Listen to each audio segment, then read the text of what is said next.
Welcome to Sam's Business Growth Show. I'm Sam Dunning, a digital marketing, sales, and business growth evangelist.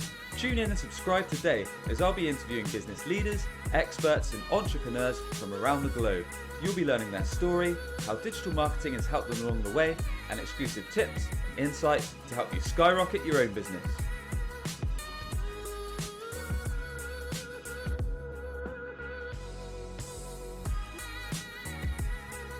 Welcome back to Sam's Business Growth Show. I'm excited and humbled to be joined by Amir Reiter today. Amir is the CEO at CloudTask, a managed workforce provider for growing companies looking to increase their sales, customer retention, and revenues.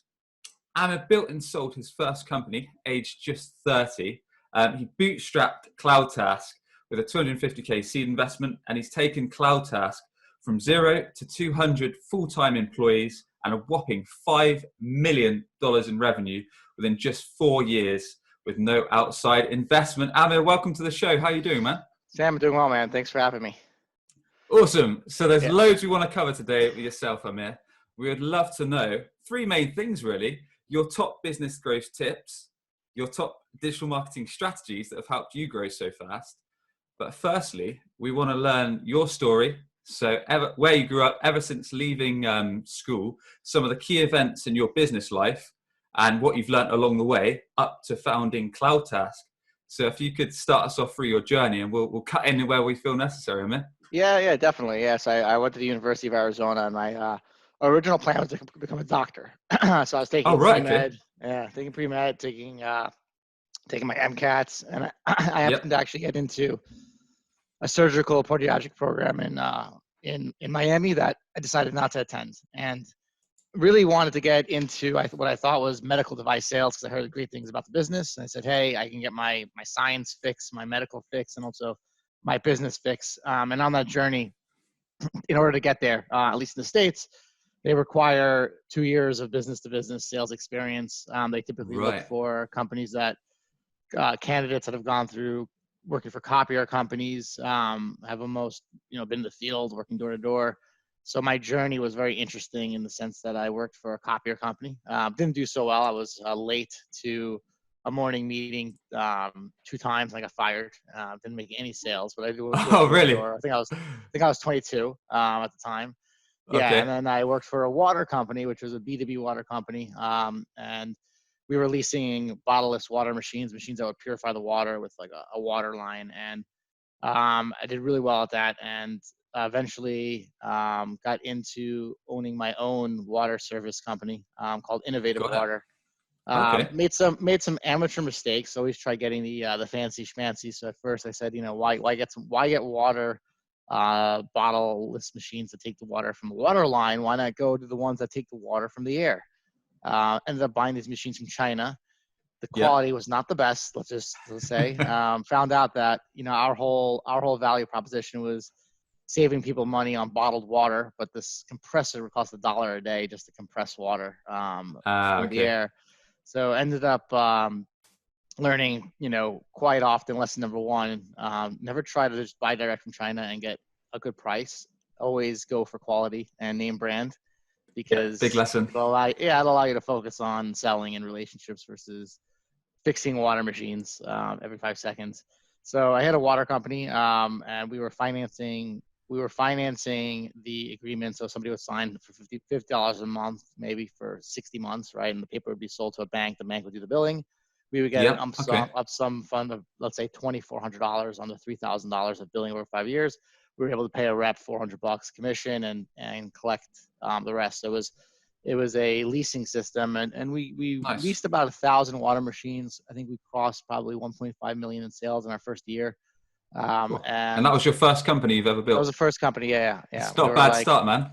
Wasn't a bad start. I didn't know, I didn't realize the significance of crossing that milestone. And the fact that I probably could have sold the company real quickly. But kept going. And then 2000. Yeah, go ahead. Just before we get there, how were you able to build it up so fast? Bearing in mind this is your first company, Amir, what were some of the strategies that you put in place?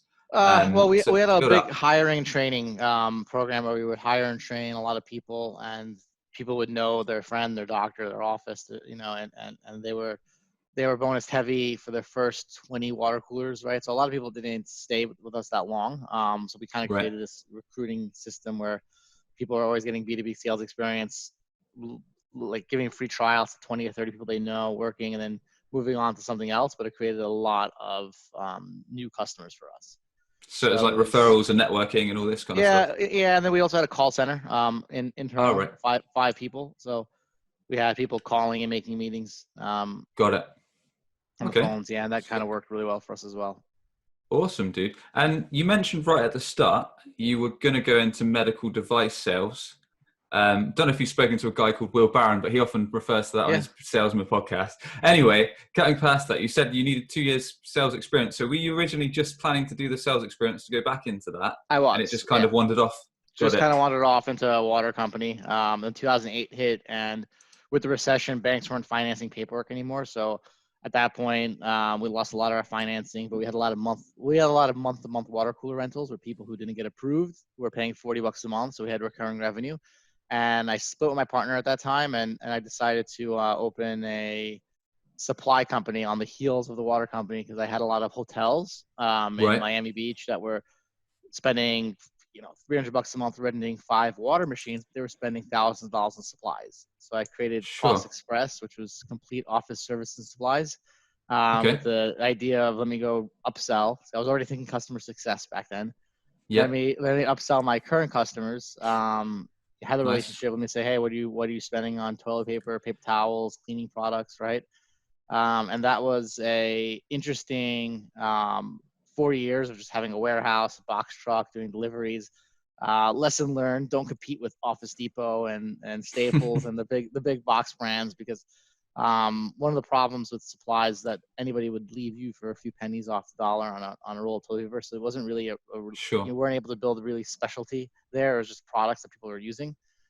So we weren't really able to grow that business past $1 million in revenue. So it kind of was a lifestyle company. And then I was 30 and decided to sell my water portfolio to a water company, keeping supply portions, and then decided to get into a little bit of corporate experience. And I got actually back into medical device for the first time. So I got into, Okay. All right. I was working for a surgical robotic company doing spine and brain surgery. It was called Mazor Robotics. I was actually recently bought by Medtronics for $1 billion. So that it was, they had a good story. I started with them when they just went public. And it was a really fun job. Not necessarily for me. It was kind of in the operating room and a little bit boring in that sense. I can imagine the And style of sales for medical devices is a lot different to selling water coolers and yeah, office supplies. So, how yeah, could you exactly. transfer your skills that you learnt in the water cooling and supplies business to kind of a longer sale? Because I guess the Well, sales cycle is a lot longer, right? yeah, like the main skill of just like not caring about rejection. It can work in any sales, right? And knowing who your ICP is. So I wasn't able to carry over any like specific industry experience, but like from the core of sales of just knowing who your buyer persona was, that was already embedded into me. So it was easy in that sense. And then the big Sure. difference was just the selling price was a lot more and the committee was a lot longer. And neurosurgeons were much different than housekeepers at hotels. I can imagine. Uh, yeah, right. So so it was easy for me to adapt. I won't say it was difficult, but I was because I was just kind of able to focus on the people I was serving, and I probably felt more aligned with neurosurgeons and hospitals than I did the cleaning products to begin with. So, Fair enough, man. but And I how long got, were but you I doing got that for? about 2 years. Yeah. Got it. And then And I worked for NetSuite, which was a software company that I used to use to run my software company. okay, And yeah, I found out from a friend of mine how much software people were making, and they were doing pretty well. So I messaged a VP on LinkedIn. This is before LinkedIn was pretty big. It was like 2013 or 14, and said, "Hey, my name's Amir. I used to be a NetSuite admin. I'd love to work with you guys." And then he put me into the loop. I was persistent, and I was able to join the software, the team selling software to software companies. And it was that was when I started learning about all the SaaS world, right? I was a customer of the SaaS world. I used to use QuickBooks Online and NetSuite, but I never knew how vast it was, right? And I see. from Okay, that point, I saw just kind of openings in the sense that there was a big gap between BPO, business process outsourcing, and outsourcing, where like software companies were kind of like, no way, my thing is so complicated, nobody else could do this besides me. And I kind of saw the fact that I really didn't think so. I thought there was some of the processes repeatable, were scalable. They didn't need to be done by somebody in San Francisco, especially top of the funnel business development. And that's the point where we launched NetSuite CloudTask 2016, really with the goal of helping Series A, Series B SaaS companies scale and be able to focus on the product, right? Because it's very hard for a CEO and founder to be constantly working on a product and also working on getting the product out there and hiring the best people. Awesome, man. So you found this kind of gap in the market, and that's where you decided to kind of boot up and found CloudTask. Yep. Just before we get to that, for anyone tuning in that doesn't understand Series A and Series B type companies, can you give us a quick snapshot of what that is, Amir? Yeah, so basically, when a company goes to raise their first round of investment, they'll either raise a seed round, which is typically a round that has angel investors, which are accredited investors that have X amount of money and they're certified by the government to be angel investors, typically individuals or friends and family. Let's say your seed round is $2 million. There might be 10 people putting in $200,000 each, and that's kind of your first investment. Series A is an institutional round. That's your first investment that comes from an institution like a venture capital firm. And it's very easy as far as Series B being your second investment, C being your third, D being your fourth. Cool, man. And then, it's an institutional investment from venture capital. Awesome. So let's talk through how it was founding this company. So you decided to go out on your own. Was it just yourself, Amir? Did you have a team around you? And how did it begin? Was it just a few guys in a small office? Or talk us through the first steps. I had a team in the Philippines I worked with during my Cost Express days named Karen and Matthew. Okay. They're husband and wife, and they were with me through my jobs, through Cost Express, and then I launched CloudTask, and they were there in the office Philippines, and I had my COO who joined on probably like a year, I would say, when we decided to go full time. It was more in MVP mode, where we were servicing one or two clients in the water industry. And then I had a VP business development come on who got promoted to chief operating officer, and he was a co-founder of ours, moved down to Colombia with me. He's currently our chief operating officer. So that was the core team. And then we went from that point on and just scaled and started hiring some amazing teammates. We got a lot of talent right now on the team. Very proud of everybody. Brilliant. And was it hard work when you first started? So you had a small team of a few people, it sounds like. How are you generating your first customers? I think it's only getting harder. Yeah, it doesn't get easier. We used our own service of emailing people on sequences, followed by LinkedIn, social selling, and calling. So just our own omnichannel outbound B2B sales was how we grew our business. Got it. Okay, so a blend of digital and no digital really. Offline. Not digital. B2B. No. Okay. Well, if we look at digital marketing, I'm like, we have invested money in Facebook, LinkedIn, but never really converted clients that route. We really use our own service. Most people hire us, and we do omnichannel SDR outbound service, and we use that on ourselves. Got it. Could you give us a quick idea of how a typical cadence works for you guys? Is it like email, call, X? Yeah, right now it could be more of LinkedIn, like follow, connect with a message, follow-up message, and then whether or not they accept it or not would be an email or two, and then followed by a call, right? Okay, nice. So we like our cadences to start with social right now internally, but some of my cadences start just video. I could be on a video, and I'll send a video and an email with a follow-up message, depending on the ask, right? If I'm asking people to go on a podcast, it could be just a video with a follow-up. If I'm looking for an appointment, that could be a seven-figure B2B opportunity, I probably want to call. Makes sense, man. Okay.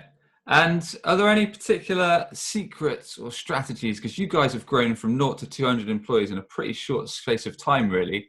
So what are some of as well as utilizing your own way to outreach and generate bookings and appointments, as you just explained, are there any other secrets you could share with us on how you've been able to grow so fast? Well, I'm going to talk about secrets, but I'm not going to necessarily imply that I follow my own secrets. I would say don't target the right own customers. If you service startups, great, focus on startups. If you Sure. don't take them just because they respond to you. They'll slow you down, will cost money, and that $5,000 a month that you think you're getting will keep you from getting 40,000 a month for the right business. Always focus on the accounts that would be the best fit that you can help, and that's hard for me to follow myself, right? And be very disciplined when it comes to calling and actually following through with the cadence, and only run one or two sales experiments and really take the time to measure the results. We also suffer from that where we always have ideas. This is a great idea. That's a great idea. And just running half experiments. So just keep it really simple and small, and consider your sales almost like an MVP, not just your product where like, this is my minimal viable outbound product. I'm going to email, call, and instead of doing 20,000 people, do 150, right? So you can go through that cadence and really follow up with them. And that's kind of, I think, the biggest secret that right now in the market, people have a lot of access to so many sales tools that they try to just go wide and fast. And I do as well. Yeah. And fight that temptation. Awesome, man. That's some real solid advice. So really homing in on your persona, trying a few different ways of reaching out to these guys and then homing in on those, seeing what gives the results rather than trying everything. Kind of keep it quite tight in practice. Got it. Yeah. Okay. And are there any particular highs or lows that you'd like to share with us, Amir, of your business so far? Perhaps start with the lows. And yeah. How you got those? I'm like, the lows were, I would say for me, just a time where whenever we lose clients, I think the whole company goes through a low, in the sense that we don't look at our customers as like we're selling somebody a product and service and like, oh, Sam signed a deal, like we got that guy, right? We want all our teams to grow. So I think from a company standpoint, like if we set false expectations or just unrealistic expectations where customers are wanting, crazy results in the beginning, and then we got maybe unlucky with the sense that the people that were hired for that account ended up not working out and we lost that client, that could be a big low for us. We've had a time where last summer where we lost 4 key accounts, and it was all avoidable. It was all avoidable stuff, and that was a low for us. But we all rallied together and bounced right back and learned from our mistakes. And then a high would be recently we were able to finalize our state-of-the-art 10,000 square foot office. That's beautiful. Nice, even though man. the whole office has changed right now and nobody's there. So it's a big waste of money. And also we purchased a software company and we're converting right now to a software company. So that was a big high moment that happened, out of the heels of a great 2019. And now we're in 2020 where things are a little bit iffy. Bit crazy right now, yeah. Yeah, 100%. All in the air. Cool. Awesome, man. So I'm guessing in that stage, as most of your stuff is kind of outbound, would I be right in saying your favorite digital marketing channel in that case is LinkedIn? LinkedIn social selling, yeah. I did a big, even with my NetSuite days, I was connecting with everybody. And that kind of, it helped in the sense that now, I have, 27,000 connections around there, maybe less, and growing. And it's given us a good voice where, we have people who find us through word of mouth, and it's almost modern SEO, right? In the sense that people are inbounding from social, right? And that's big. So true. So true. And for anyone tuning in, Amir, that's thinking of starting up their own business, or anyone that's recently started up a business, Yeah. Are there any tips or insights or any golden nuggets that you could share with them to help their business be a success that have helped you? Yeah, I might get funding. I would say, yeah, I think getting funding that has experience that can advise you is really crucial. And make sure to run a minimal viable product and prove your concept before you really go all in developing a product that nobody wants.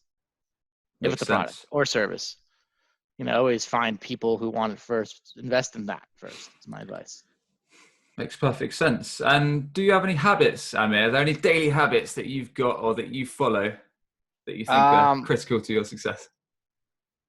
This is a lazy period for me. I think this whole COVID thing has thrown me out of cycle. I know what you mean. Yeah, I feel yeah. So this is like the worst disciplined time of my life. But typically I was, waking up at 5:30, going to the gym, getting in the office at 7:30, and really getting ahead of emails so that during the workday I wasn't clicking through emails like I am now. I have 170 unread emails, which is actually a really clean email box. I actually keep that number down to 20 usually I get to. So just kind of, I would say a good habit would be working through your emails before 9 o'clock in the morning, so you can spend the day talking and having conversations like we are. Got it. Solid tip. Awesome, dude. So everyone, you've been tuning in to Sam's Business Growth Show, where we sit down with business leaders, experts, and entrepreneurs from around the globe. We find out their story, how digital marketing has helped along the way, and exclusive tips and insights to help you skyrocket your own business. Amir, what I like to ask everyone before we finish the show is if you could thank just one person, either dead or alive, having a positive influence on yourself and your career, who would that be and why? Oh, that's great. That's a good question. If I could thank, I would thank two people. Is it going to be one? Oh, well, go on. We'll let it slide. You can thank two. I'll two people, but with Eric Agmon and Chris Tomek on my advisory board, for being great mentors and good friends and giving me advice 24/7 whenever I call. I'd like to thank them. They're alive. Awesome. Nice one, man. So tell us how everyone can connect with yourself, Amir. Tell us a bit more about your company and the best way to get in touch. Yeah, CloudTask is transforming into a technology company, but we're a people-enabled BPO, processing sales, support, customer success, and support. And anybody who wants to reach me directly can connect with me on LinkedIn, Facebook, Instagram, message me. I'm pretty easy to reach. LinkedIn's probably the best. And if you're looking to talk to CloudTask, you can just go right on cloudtask.com and talk to Drift. We have real-time people speaking right on chat. So it's easy to connect with us. And Sam, I appreciate you having me on the show. Great stuff, man. The show is sponsored by webchoiceuk.com, helping businesses skyrocket their leads, sales, and brand positioning via results-driven SEO, digital marketing, conversion-focused websites, and mobile apps. That's webchoiceuk.com. Amir, thank you so much, man. You got it, man. Take care. Subscribe today for more digital marketing, sales, and business growth tips from the experts.